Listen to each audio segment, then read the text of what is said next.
Pens बदलावणारी ऊसाचं ही गोष्ट तुम्ही लक्षात घ्या, त्याशिवाय गत्यंतर नाहीये. मी माळेगाव कारखान्यामध्ये आम्हाला फार खास होती म्हणून आम्ही चेअरमन झालो तिथं, आणि त्याच्यामुळं तिथं सभासद पण झालो.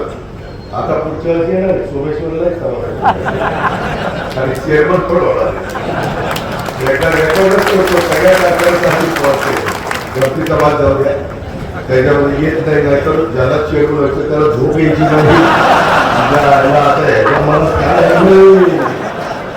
याला हक्काच्या वयात काय सुद्धा लागलंय, आम्ही कुठं जावं, कुठं बघावं.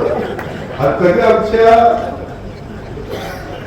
लग्न पत्रिकेवर प्रेषक म्हणून चेअरमन लागला कारखान्याचा.